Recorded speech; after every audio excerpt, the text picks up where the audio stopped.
nzambe penza abatela abakisa elebi nake koluka na mobali bapolisier bazokanga biso toyebi eloko te bakokanga biso réponse eza te.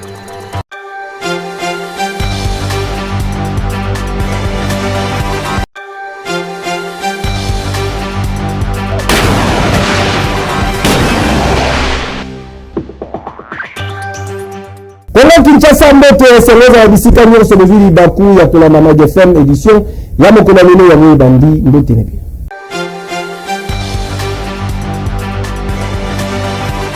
Chef de l'État, son excellence Félix Antoine Tshisekedi Tshilombo Fachi Beton azwaki part na cérémonie officielle ya célébration ya 66e anniversaire ya République gabonaise de l'État Nolimo.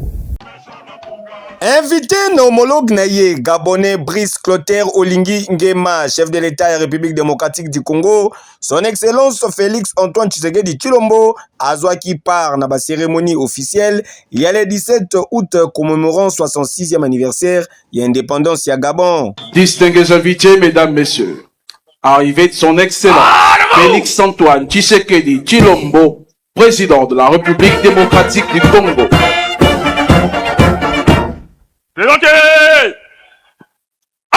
Et Sengeli Boyebake journée Oyo, ezali placé sous les signes ya unité, dignité, paix, confiance na avenir.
À travers célébration au peuple gabonais, ba réaffirmer attachement na bango na kimia, cohésion nationale, paix, construction et avenir moko commun. Que yo!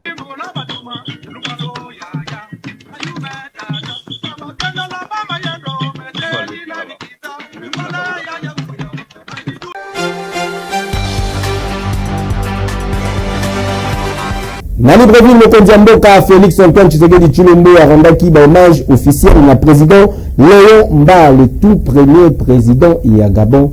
Commentaire.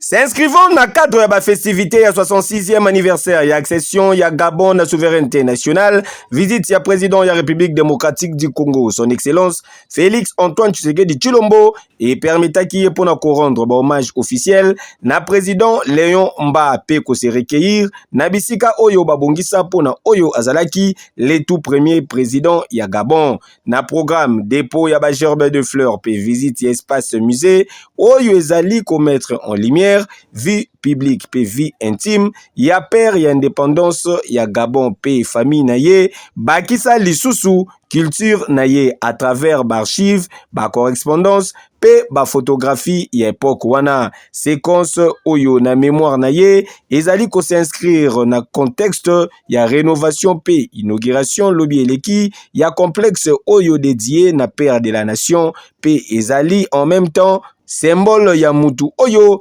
atika héritage moko ya kitoko po na bagabonais nyonso eloko oyo bakoki kobosana te. Image oyo ezali pe ko témoigner reconnaissance ya bagabonais oyo bazali na yango envers combat ya Leyomba, premier président ya République gabonaise kobanda 1961 kino 1967. Président Leyomba abotamaki le 9 février 1902 na Libreville pe akufaki le 28 novembre 1967 na Paris. Ajouaki rôle moko central na section ya Gabon na indépendance oyo a proclamaki le 17 août 1960 en tant que premier ministre liboso ya ko accéder na fauteuil présidentiel. Et yo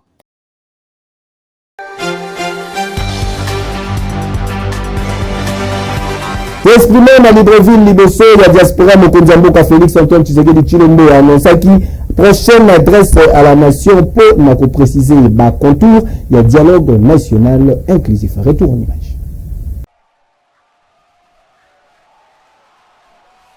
Liboso ya ba patriote na ye oyo bapona Gabon lokola seconde patrie na bango, président de la République, son excellence Félix Antoine Tshisekedi Tshilombo a développé plusieurs sujets d'actualité na kobanda na likambo oyo etali renforcement en coopération entre République démocratique du Congo pe Gabon ti na kokoma na likambo etali politique ya kati ya mboka. Na sujet oyo Mukwantombolo Fachi Beton atalisaki ke na mikolo ezali koya ako s'adresser na la nation. Et pour développer un pays comme le Congo, il faut qu'il y ait une cohésion nationale. On ne peut pas diriger ce pays dans la division. On ne peut le diriger que dans la cohésion. Et donc j'avais tendu les bras à tous ceux qui voulaient venir comme compatriotes pour le dialogue. Une autre occasion que nous offrons pour provoquer cette cohésion nationale. Voilà pourquoi il y a ce dialogue. Dans les jours qui viennent, normalement, je vais m'adresser au peuple congolais pour expliquer les tenants et les aboutissants. Mais d'ores et déjà, je peux vous dire que ce dialogue ne ressemblera en rien à tout ce qu'il y a eu comme dialogue dans notre pays. Ah oui, awasikoyo tokomi kozela kaka décision ya mokonzi ya mboka son excellence Félix Antoine Tshisekedi Tshilombo, garant de la nation. Ba question etikali, est-ce que ancien président de la République démocratique du Congo, le sénateur à vie Joseph Kabila Kabange a kozala invité? Est-ce que AFC M23 na Corneille Nanga bakobengi sama? Dossier à suivre.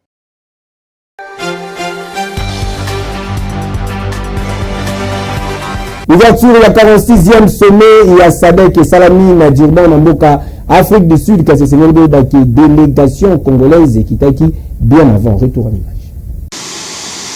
Décor ezalaki planté pour l'ouverture ya ba travaux ya 46e sommet ordinaire ya ba chef d'état et gouvernement ya communauté ya développement ya Afrique australe SADC en sigle oyo kosalama na centre international ya ba conférence ya Durban na Afrique du Sud.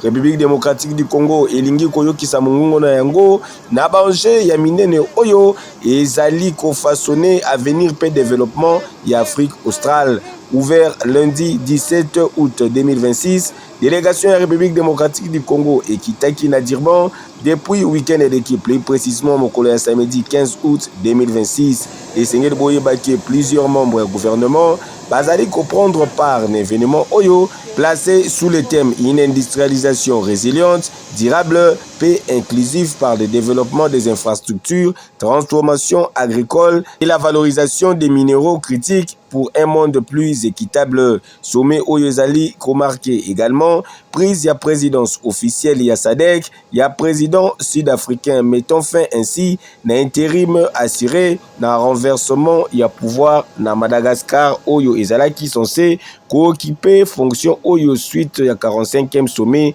oyo ezalaki na Madagascar. Na nsima ya thème oyo portée économique ya makasi ezali ko se dessiner toutefois na question moko essentielle pour na Kinshasa pona ba représentant ya République démocratique du Congo SADC ezali ko conserver ainsi rôle moko majeur na dynamique engagée pona koleka na kimia moko oyo koumela na partie est ya République démocratique du Congo.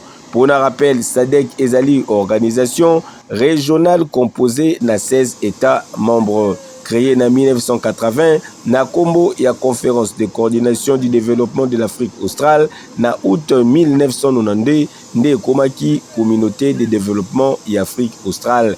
Mission ya SADC ezali ko promouvoir croissance économique et développement socio-économique durable et équitable na renforcement ya coopération et intégration ainsi que na bonne gouvernance kimia paix sécurité afin que les régions aient s'imposer locaux à acteurs compétitifs et efficaces na scène ya ba relations internationales et au sein de l'économie mondiale. Yeah, yo.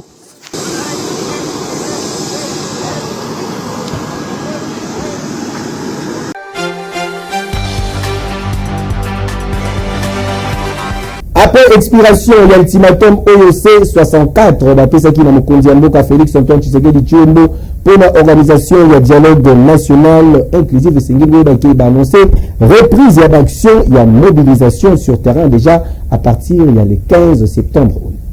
La C64 annonce la reprise de ses actions citoyennes et mobilisation. Le 15 septembre 2026, elle organisera une marche pacifique sur l'ensemble du territoire national.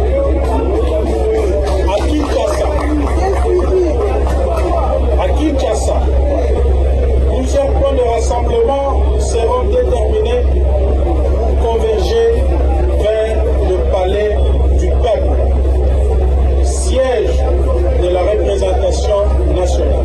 La mobilisation portera un message sans équivoque. Aucune révision, aucun changement de constitution, aucun référendum, aucun artifice juridique ne peut servir à contourner l'article 220, à neutraliser la portée de l'article 70 ou à ouvrir, sous quelque forme que ce soit, la voie à un troisième mandat de M. Félix Tshisekedi. Peuple congolais, l'heure est à la vigilance et à la mobilisation. La Constitution du 18 février 2026 est notre pacte républicain. Elle protège notre héritage commun, organise l'exercice du pouvoir et garantit au peuple son droit de choisir librement ses dirigeants. Elle appartient au peuple et nul ne peut en disposer à son gré pour prolonger son pouvoir ou se maintenir à la tête de l'État au-delà des limites que nous nous sommes collectivement données. L'alternance démocratique, la souveraineté nationale et l'intégrité de notre territoire sont des exigences auxquelles nous ne renoncerons pas. Gardons foi en nous-mêmes et dans notre pays. Mobilisons-nous pour défendre notre Constitution et assumer notre responsabilité devant l'histoire et les générations futures. Pas de troisième mandat pour Félix Tshisekedi, 2028, Alinga, Alingate,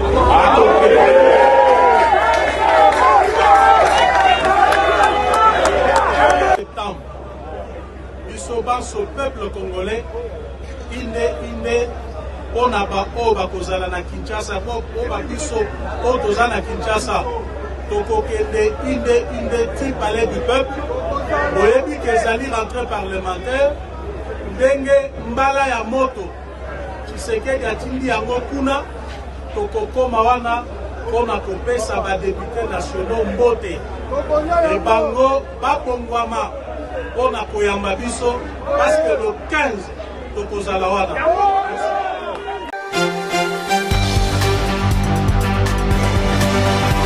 La partie présidentielle IDPS, c'est le secrétaire général Augustin Kabouya dit AK47 à Sangisaki militant au cours il y a matinée politique paix après chaque Bangobo. A commis na OTAN, soit ils en abaissent, soit ils en combattent. Vous avez un malam. Tout ça là-bas, discussion n'est pas tabadé. Nazo linga, boye bien loko musus na koye sabino. Banzela oyo Kabila salaki aw. Ezalaki banzela ya usage unique. Mais banzela wana bakende ko surfacturer yango pour batrazaki na posa ko yiba mbongo. Mais avec Félix Antoine Tshisekedi Tshilombo, banzela nyonso bozali komona ba bétonner yango. Bazol kanzela ya qualité, c'est raison pour laquelle bazol bisabino que oh ça a pris du temps. Non. Et 8 ans plus Balimba la bino musala malam. Vous avez ça ne sert à rien. Oyo kamutazolo ba oh non. Et il dépêche à décevoir batute. Il dépêche à décevoir batute. Il dépêche à sali musala naye na mokonzi naye malamu. Vous avez na mona ki publication moko poko mona mitema mabe ya batu. Balobi. Et c'est là où moi je regrette que ça n'a pas tout. On dirait que balongola bongo, neti batikala ba epave ya pamba. Na moni mutu moko azolo ba oh non, famille Tshisekedi bazo gérer 47% ya ba minéraux na Katanga. Quelle méchanceté! Mais à l'obi eloko wana abikis même liste de répertoire ya ba carré minier o ezana niveau à Katanga pour aye bisabiso que pourcentage à l'obiana eza ya sol et batupe batikali bras croisés mutazolo balikamute net balongola bango mayele non eza campagne d'intoxication et de diabolisation oza kola nangai bango batu bagere mboka oyo nana yebite ke bango batu akabila oyo nde batu bakomi mboka oyo bakomisa na niveau ezali. Je n'ai jamais vu les gens méchants comme ça.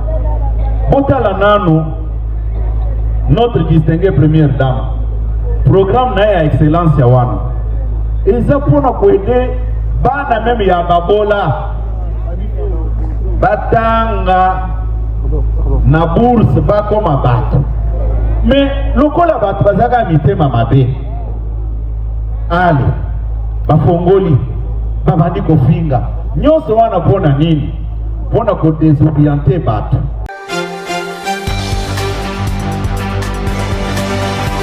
Éducation à présent, lors de la réunion du Conseil des ministres, c'est le chef de l'État, Abetaki, c'était pour la rentrée scolaire et la effectif inclusif peut apaiser le territoire Mobimba, la République démocratique du Congo. Président de la République, chef de l'État, son Excellence Félix Antoine Tshisekedi Tshilombo, a présidaki week-end de l'équipe na cité ya Union africaine, 96e réunion ya Conseil des ministres et Sikawapi, 4 points ezalaki inscrits à l'ordre du jour. Local la communication ya président de la République, chef de l'État, point d'information, approbation ya relevé ya ba décision ya réunion ya Conseil des ministres, pe examen pe adoption ya ba texte. Na oyetali communication ya président de la République, chef de l'État, et Sengeli Boyeba Boye. À l'approche de la rentrée scolaire 2026-2027, le président de la République a appelé le gouvernement à une mobilisation soutenue afin de garantir à chaque enfant congolais l'exercice effectif de son droit à l'éducation. Une attention particulière devra ainsi être accordée à la préservation de la paix sociale à travers un dialogue permanent avec les enseignants, le respect des engagements souscrits par le gouvernement et la consolidation des acquis de la gratuité de l'enseignement en vue d'assurer une reprise effective et régulière des enseignements dès le premier jour. Cette préparation devra intégrer les enjeux éducatifs, socio-financiers, sanitaires, sécuritaires et de mobilité, avec une attention particulière aux enfants du Nord Kivu et du Sud Kivu affectés par le conflit et par l'occupation. À cet effet, le président de la République a chargé la première ministre de coordonner un dispositif gouvernemental spécial de préparation et d'accompagnement de la rentrée scolaire 2026-2027, garantissant notamment, avec l'appui de partenaires, la continuité des apprentissages et la prise en charge des enfants déplacés ou privés d'un accès régulier à l'école dans les zones concernées. Il a instruit la ministre d'État, ministre de l'Éducation nationale, d'intensifier les dialogues avec les partenaires sociaux, de faire le point sur l'exécution des engagements du gouvernement et de prendre toutes les dispositions nécessaires pour garantir une rentrée effective, apaisée et sans perturbation des enseignements. Le vice-premier ministre, ministre du Budget, les ministres des Finances ont été enjoints, chacun en ce qui le concerne, de sécuriser la prise en charge des engagements financiers du gouvernement dans les secteurs de l'éducation et d'en assurer l'exécution diligente afin de prévenir toute tension susceptible d'affecter les bons déroulements de la rentrée scolaire. Au plan sanitaire, le président de la République a instruit la ministre d'État, ministre de l'Éducation, le ministre de la Santé, en collaboration avec les autorités provinciales, de renforcer la prévention et la surveillance sanitaire en milieu scolaire, notamment l'hygiène, l'assainissement et les mécanismes d'alerte, particulièrement dans les provinces exposées aux risques épidémiologiques. Enfin, le vice-premier ministre, ministre de l'Intérieur, le vice-premier ministre, ministre de Transport, ainsi que les autorités provinciales compétentes, particulièrement celles de la ville de Kinshasa, ont été instruits d'arrêter un plan spécial de circulation routière et de sécurisation de la rentrée ciblant les principaux axes, les heures de pointe et les abords des établissements scolaires. La réussite de cette rentrée devra se mesurer à notre capacité à anticiper les actions correctrices, à assurer la continuité des enseignements, à préserver la paix sociale et à garantir à tous les enfants congolais où qu'ils se trouvent un accès effectif et sécurisé à l'éducation. Aucun enfant congolais ne doit être laissé au bord de l'école, a insisté le président de la République.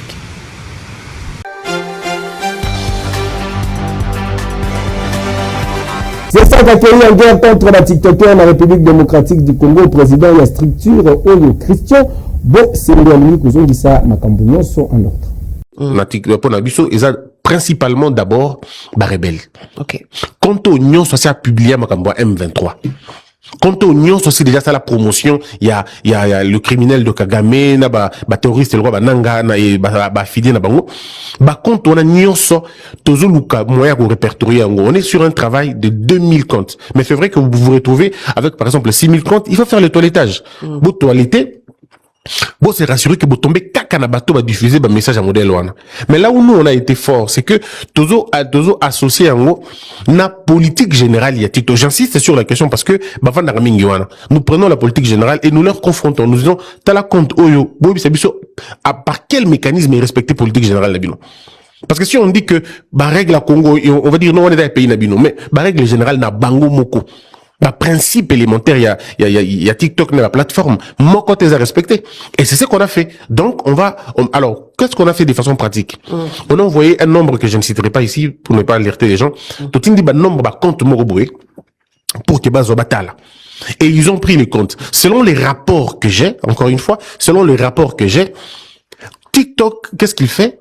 À réduire visibilité, il y a certains comptes, à rendre, comment on appelle ça, à rendre invisibles certaines vidéos, à rendre moins virales certaines vidéos. Moi, je leur ai dit, c'est pas suffisant.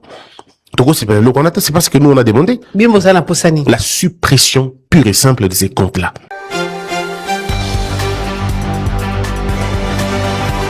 Assainissement de la ville province ya Kinshasa Zalakana Kombo, c'est Moko Trash Pika. Kinshasa, ozalaka na République démocratique du Congo, yokelanga nanu eloko oyo. Kaka ndenge na yebisaka bino ke assainissement ya ville province ya Kinshasa eza na solution ndenge pe ezali kosalama. Solution yango eza se na kombo moko Trash Pickup. Trash Pickup SRL entreprise ya mwana mboka Alain Bolela le Donald Trump congolais ezali na ba matériel ya solo pe ba personnel qualifié pour na assainir bandaku na bino, ba entreprise na bino, ba millennials sobovandi pe pour na évacuation ya ba déchets. Tout désormais ozalaka na ville province ya Kinshasa na kwa nyonso ozwami fini ba makambo ya kotimola mabulu na kati ya mapangu fini ba makambo ya kobwaka matiti na balabala esi la pona libela makambo ya kobelelaka matiti po tomoni biso nyonso makambo basali awa na Kinshasa non seulement ezali malamu te po na environnement na biso ba santé na biso kasi ezali pe kobebisa image ya mboka pe befort nyonso oyo bakonzi ya mboka bazali kofournir po na kozongisa Kinshasa na image dango ya kitoko Kin Label. Désormais, bo contacter Trash Pickup. Banoko ozala na entreprise ONG, centre de santé, atabino batu ya ba supermarché, ba particulier kuna na bandaku, eza possible pe okoma partenaire ya Trash Pickup. Tala! Na bakonzi ya mboka, gouverneur ya ville province ya Kinshasa, ministre provincial ya environnement, message ezali se moko, bo soutenir initiative ya mwana mboka, Alain Bolela na entreprise na ye, Trash Pickup, po ezali ko s'inscrire toujours na logique ya programme ya Kinshasa ezobonga. Trash Pickup, suka na boule, suka na idéologie. Heke yo! Oui!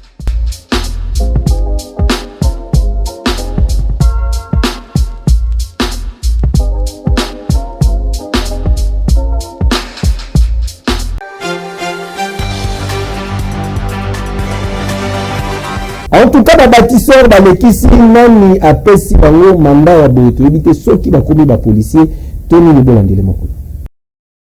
Ba image oyo esali tour na ba réseaux sociaux, ba image oyo ezali ko choquer ezali ko lakisa ba élément ya service national donc ba bâtisseur oyo bazali ko sala désordre tina kati ya lupangu ya mutu.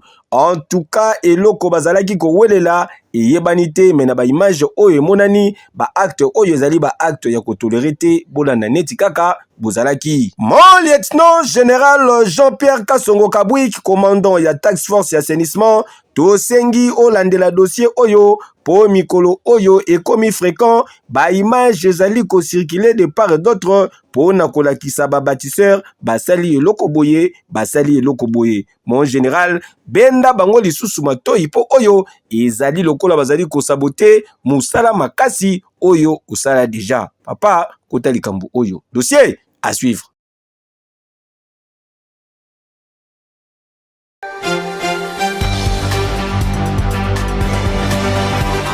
Accident de circulation et salami ben et koti na kati ya ndaku heureusement moto akufite.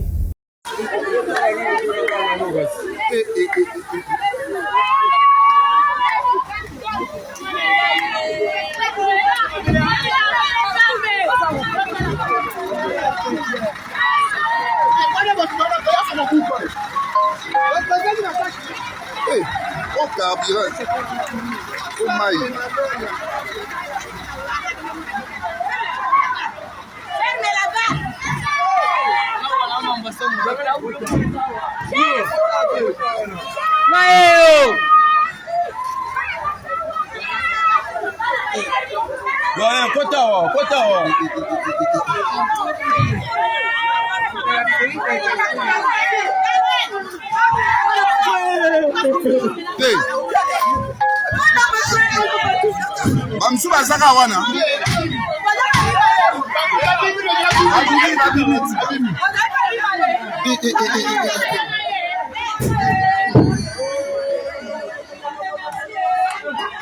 Zambe na ngai. Mutasawa. Yesa ba wa diba kutake. Yesa ba wa. Tala bolonga bokwisa oyo bolonga wana.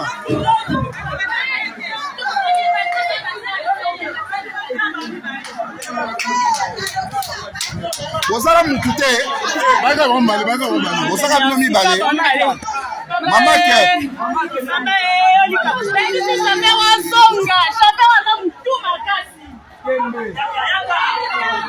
Zela. Et kweli mutute hein.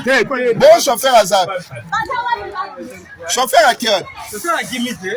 À qui me bon ba convoyer bon nyos.